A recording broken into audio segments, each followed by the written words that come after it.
우리는 성경이 지옥에 대해 무엇을 말씀하고 있는지에 대해 깊은 안목으로 살펴보아야 된다는 것이죠. 아멘. 우리가 막연하게 또 추상적으로 그럴 것이다가 아니라 지옥은 확실하게 있는 것입니다. 아멘. 먼저 우리가 지옥의 종류들을 살펴봐야 돼요. 지옥에도 몇 종류가 있다는 것입니다. 첫 번째가 음부예요. 음부인데 음부에 두 영역이 있는 것을 우리가 알아야 돼요. 첫 번째는 죄인이 가는 음부가 있어요. 누가복음 16장 말씀. 누가복음 16장 23절로 24절의 말씀입니다. 저가 음부에서 고통 중에 눈을 들어 멀리 아브라함과 그의 품에 있는 나사로를 보고 불러 가로되 아버지 아브라함이여 나를 긍휼히 여기사 나사로를 보내어 그 손가락 끝에 물을 찍어 내 혀를 서늘하게 하소서. 내가 이 불꽃 가운데서 고민하나이다. 자, 이것은 부자와 나사로의 이야기를 통해서 나오는 내용입니다. 먼저 그 부잣집 대문 밖에서 헌대를 앓다가 죽은 거지가 어디 갔습니까? 아버지 아브라함의 품에 안겼다는 거예요. 이 헌대를 앓았다는 것은 악창을 말하는 거예요. 이것은 그 욥기서에 욥이 걸렸던 그 악창을 의미하는 것입니다. 그걸 부스럼이라고 또 불러요. 자, 그리고 나서 얼마 후에 부자도 죽었어요. 그런데 이 부자가 죽어서 그 음부로 내려갔다는 것입니다. 그러면서 그가 하는 말이 뭡니까? 아브라함에게 이렇게 부탁을 하죠. 나를 긍휼히 여기사 나사로를 보내어 그 손가락 끝에 물을 찍어 내 혀를 서늘하게 하소서. 내가 이 불꽃 가운데서 고민하나이다.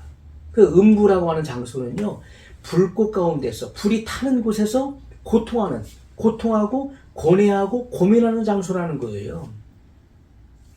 그곳은 죽어서 육체는 땅속에 들어가지만은 영혼은 죽는 존재가 아니잖아요. 영혼은 그가 음부로 떨어졌다는 거예요. 음부는 이 지구의 이 바닥에 있는 것입니다. 그 음부로 그 영혼이 내려왔다는 거예요. 그래서 이 불의 고통 가운데서 이 생각이 살아있잖아요. 생각이 고선에 혼이 살아있기 때문에 과거에 있었던 일들을 다 기억이 나는 거예요.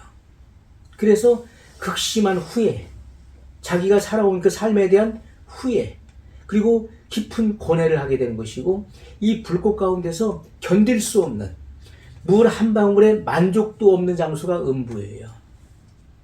하지만 이곳은 영원한 지옥에 가기 전에 임시처소에 불과하다는 거예요. 자, 오늘날도 우리가 그 죄를 지은 사람이 유치장에 들어가요. 유치장에 들어가서 거기 머물면서 재판을 기다리잖아요. 그 재판을 받고서, 법정에서 재판을 받고서 거기서 그 형이 떨어지면은 교도소에 가잖아요. 그와 같은 이치인 것입니다. 음부는 불신 죄인들이 죽어서 그 영혼이 흰 보좌 심판을 받을 때까지 불의 고통을 받으며 대기하는 감옥인 것입니다. 자, 여기에서 음부는 히브리어 스올, 들어보셨죠? 스올. 이것은 무덤을 의미하는 거예요. 그래서 우리가 요나서에 보게 되면은 요나가 그 바닷속에 떨어졌을 때 거기에 바다풀이 그를 에워쌌잖아요.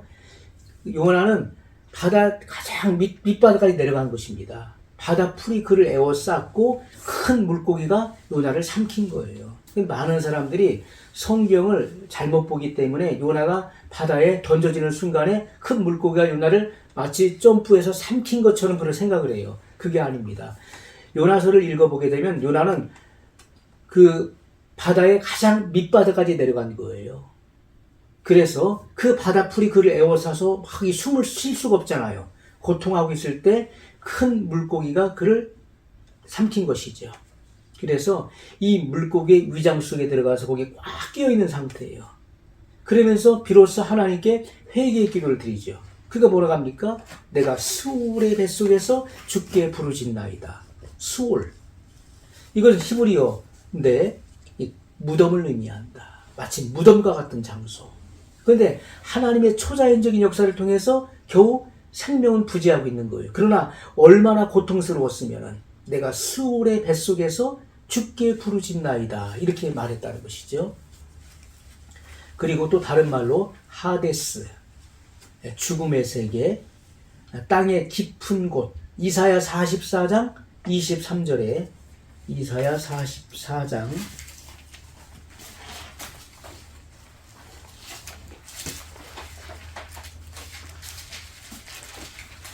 23절에 보면 여호와께서 이 일을 행하셨으니 하늘아 노래할지어다. 땅의 깊은 곳들아 높이 부를지어다. 산들아 산림과 그 가운데 모든 나무들아 소리내어 노래할지어다. 여호와께서 야곱을 구속하셨으니 이스라엘로 자기를 영화롭게 하실 것이미로다. 땅의 깊은 곳들아, 땅의 깊은 곳들, 복수로 나와 있죠. 그래서 음부의 두 영역이 있음을 우리가 알 수가 있는 것입니다. 자, 슬픔과 놀라움, 그리고 암흑한 곳에서 형벌받는 장소를 의미하는 것입니다. 이것이 바로 음부예요. 자, 그래서 저가 음부에서 고통 중에 불러 가로되 이 불꽃 가운데서 고민하나이다. 부자가 이렇게 그 부르짖는 내용이 누가복음에 그대로 말씀하고 있지 않습니까? 이는 엄청난 죽음의 고통, 목마름 속에서 울부짖는 것을 의미하는 것이죠. 이게 사실인 것입니다. 사실. 자, 두 번째는 의인이 가는 음부가 있어요. 그것도 이 땅 아래에 있는 것입니다. 누가복음 16장 22절에 보면 이에 그 거지가 죽어, 이 거지가 누구죠? 나사로. 이에 그 거지가 죽어 천사들에게 받들려 아브라함의 품에 들어가고, 그래서 어떤 사람들은 막연하게 거지가 죽어서 천사들에게 받들려서 아브라함의 품에 들어갔다 하니까 저 하늘로 올라가는 것으로 생각하는데 그러지가 않습니다. 구약에 죽은 의인들은 이 땅 아래에 있는 음부, 그래서 고통받는 장소가 아닌 의인들이 가는 음부가 있는 거예요. 자, 여기에 대한 분명한 성경적 근거는 37장 35절. 그 모든 자녀가 위로하되 그가 그 위로를 받지 아니하여 가로되 내가 슬퍼하며 음부에 내려 아들에게로 가리라 하고 그 아비가 그를 위하여 울었더라. 그 육신으로 떨어지기 때문에 그 슬픔이 있는 것이죠. 하지만 야곱이 고백하는 것은 내가 슬퍼하며 음부에 내려가겠다는 거야. 아들에게로 가겠다는 거예요. 그래서 이 구약의 분명한 사상은요, 음부가 어디 있습니까? 의인들이 가는 음부가 이 지하세계, 이 땅 속에 있다는 것이죠.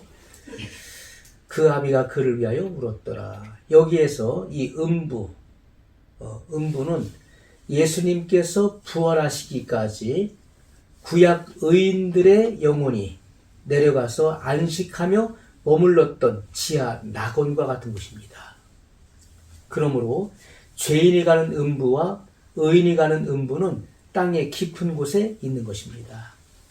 자, 그러나 의인의 음부에 있던 이들이 예수님의 부활과 함께 하늘의 낙원으로 옮겨진 것을 성경이 증거하고 있어요. 자, 먼저 우리가 누가복음 23장 42절로 43절에 보면 이것은 예수님의 한편 강도에 관한 예수님께서 하신 말씀이에요. 가로되 예수여 당신의 나라에 임하실 때 나를 생각하소서 하니 예수께서 이르시되 내가 진실로 내게 이르노니 오늘 내가 나와 함께 낙원에 있으리라 하시니라. 자, 구약의 야곱은 뭘 이야기했습니까? 내가 죽어 음부에 내려간다고 이야기했죠. 자, 그런데 예수님께서 회심한 한편 강도에게 무엇을 약속합니까? 오늘 내가 나와 함께 낙원에 있으리라. 이것은 하늘의 낙원을 의미하는 것입니다. 여기에서 당신의 나라에 임하실 때에 오늘 내가 나와 함께 낙원에 있으리라.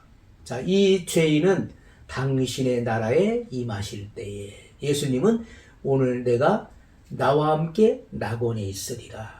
예수님께서 한편 강도에게 그를 기억해주는 정도가 아니에요. 내가 너를 기억하겠다 이런 정도가 아니에요. 바로 오늘 함께 낙원에 있게 될 것을 약속하셨다는 거예요. 마태복음 27장 52절 53절에 또 분명한 근거가 여기 나와 있습니다. 마태복음 27장 52절 53절에 보면 무덤들이 열리며 자던 성도의 몸이 많이 일어나되 예수의 부활 후에 저희가 무덤에서 나와서 거룩한 성에 들어가 많은 사람에게 보이니라. 아멘. 그래서 이 학자들 간에, 성경 학자들 간에 여러 가지 의견들이 분분한 것입니다. 어떤 사람은 이게 뭐냐, 장차 되어질 일에 대한 어떤 예언적인 말씀이냐, 이렇게 주장하는 사람도 있고, 어떤 사람은 실제로 예수님의 부활 후에 그 죽은 성도들의 무덤들이 파헤쳐지고 실제로 살아나서 예루살렘 성에 들어가서 자기들의 부활의 모습을 보여줬다, 이렇게 주장하는 일도 있어요. 그러면 온 성이 아마도 소동했을 것입니다. 왜냐하면 오래전에 죽었던 우리 가족이 살아서 돌아왔으니까. 하지만 이 말씀은요, 무덤들이 열리며 자던 성도, 잔다는 것은 이 죽은 성도들이죠. 죽은 성도의 몸이 많이 일어나되 예수의 부활 후에 저희가 무덤에서 나와서, 이것은 예수님은 그 부활의 첫 열매시죠. 처음 익은 열매예요. 그래서 이 구약의 성도들을 의미하는데 그들도 예수님의 부활과 함께 부활하여서 거룩한 성에 들어가 많은 사람에게 보이니라. 하늘의 낙원으로 옮겨진 것을 말씀하고 있는 거예요. 자, 이것은 예수님께서 부활의 첫 열매로 나오실 때 함께 부활한 구약의 성도들은 부활의 처음 익은 열매들인 것입니다. 아멘. 마태복음 27장 52절, 53절의 말씀을 확고하게 해주는 말씀이 또 있어요. 에베소서 4장 말씀 보면 너무나 정확하고도 분명한 이 성경적 근거가 있는 것입니다. 에베소 4장 8절로 10절에 보면 그러므로 이르기를 그가 위로 올라가실 때에, 자, 위로 올라가신다는 것은 하늘의 낙원으로 올라가신 것을 의미하는 거예요. 그가 위로 올라가실 때 사로잡힌 자를 사로잡고, 사로잡힌 자는 그 의인의 음부에 있는 자들을, 그들을 사로잡는다는 거예요. 사로잡고 사람들에게 선물을 주셨다 하였도다. 올라가셨다 하였은즉 땅 아래 곳으로 내리셨던 것이 아니면 무엇이냐. 자, 예수님께서는 베드로서에 말씀하고 있는 것처럼 그가 육체로는 죽임을 당하시고 영으로는 살리심을 받으셨으니 곧 옥에 있는 영들에게 전파하시니라. 거기서 옥에 있는 영들은 바로 죄인이 가는 음부를 말하는 것이죠. 그 음부에 먼저 내려가셨던 거예요. 그곳에 내려가셔서 노아의 날 방주 예비할 동안에 순종치 않았던 자들에게 전파하셨다는 것을 베드로서에 분명히 기록하고 있는 것입니다. 그리고 나서 예수님께서는 의인들이 있는 음부로 가셔서 그들을 사로잡아서 하늘에 있는 낙원으로 옮기신 것을 분명히 말씀하고 있는 거예요. 자, 그래서 올라가셨다 하였은즉 땅 아래 곳으로 내리셨던 것이 아니면 무엇이냐. 내리셨던 그가 곧 그가 모든 하늘 위에 오르신 자니 이는 만물을 충만케 하려 하심이니라. 아멘. 아멘. 자, 이것은 예수님께서 인류의 죄를 대속하기 위하여 육체로는 죽으시고 영으로는 옥에 있는 영들, 이 죄인이 가 있는 음부에 있는 영들에게 전파하신 후에 부활하실 때 의인의 음부에 있는 이들을 부활시켜 하늘의 낙원으로 옮기신 사실을 증거하는 것입니다. 그럼 죄인의 음부에 갔다는 사실은 베드로전서에 나와 있어요. 베드로전서 3장. 많은 사람들이 성경을 읽어보지 않고, 그래서 그런 게 어디 있냐, 어떻게 그 음부로 예수님이 내려갈 수 있느냐. 그런데 성경적 근거가 분명히 있는 것입니다. 베드로전서 3장 18절로 19절의 말씀을 보면 그리스도께서도 한번 죄를 위하여 죽으사 의인으로서 불의한 자를 대신하셨으니 이는 우리를 하나님 앞으로 인도하려 하심이라. 육체로는 죽임을 당하시고 영으로는 살리심을 받으셨으니 저가 또한 영으로 옥에 있는 영들에게 전파하시니라. 20절 그들은 전에 노아의 날 방주 예비할 동안 하나님이 오래 참고 기다리실 때 순종치 아니하던 자들이라. 방주에서 물로 말미암아 구원을 얻은 자가 몇 명뿐이니 겨우 8명이라. 노아 시대에 노아의 식구 8명만 구원을 받은 거예요. 자, 이것은 예수님께서 인류의 죄를 대속하기 위하여 육체로는 죽임을 당하시고 영으로는 살리심을 받으셔서 옥에 있는 영들에게 전파하신 후에 부활하실 때 의인의 음부에 있는 이들을 부활시켜 하늘의 낙원으로 옮기신 사실을 증거한다. 자, 두 번째, 이 지옥, 무저갱이 있습니다. 누가복음 8장 31절 말씀을 보면, 자, 여기서도 이 무저갱이 나오고 있어요. 그러면 우리가 무저갱이 어떤 곳인지를 우리가 알 수가 있는 것입니다.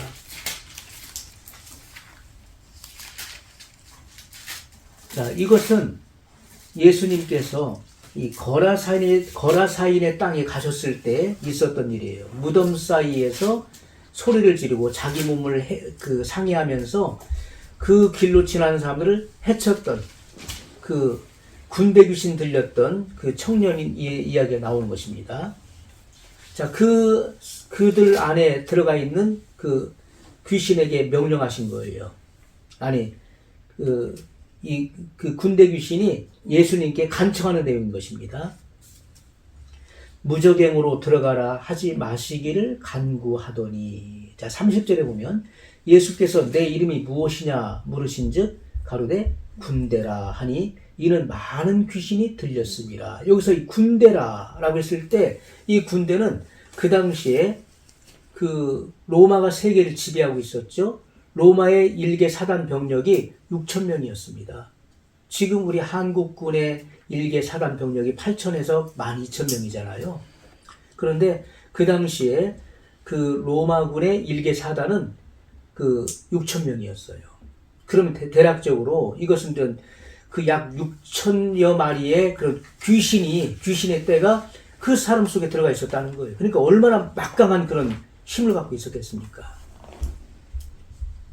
여기 군대라고 하는 그 용어. 자, 무저갱으로 들어가라 하지 마시기를 간구하더니. 그러면 이 무저갱은 누구의 초소입니까?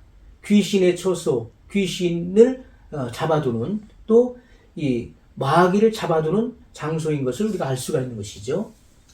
요한계시록 20장 3절 말씀을 보면, 요한계시록 20장 3절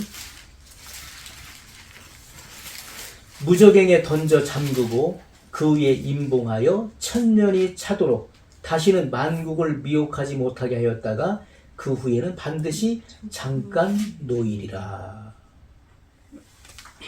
자, 무저갱이 언제 잠겨지고 언제 임봉되어지는 것입니까? 예수님께서 지상 재림하셔서 1000년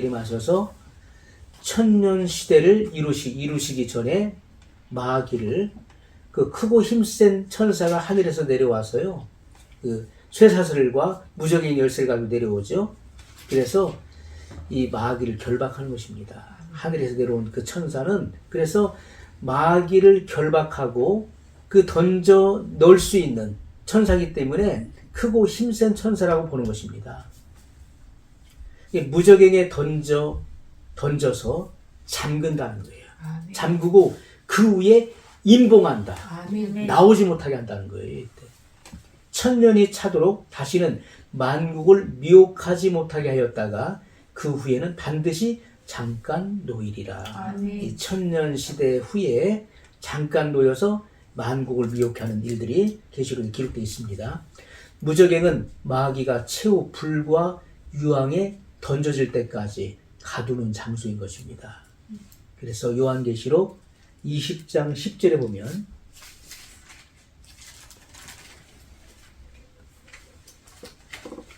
또 저희를 미혹하는 마귀가 불과 유황못에 던지우니 거기는 그 짐승과 거짓 선지자도 있어 세세토록 밤낮 괴로움을 받으리라. 아멘. 자, 그래서 이 최후에 이 마귀가 불과 유황못에 던져질 때까지 가두는 그런 장소다. 이렇게 말씀하고 있어요. 아멘.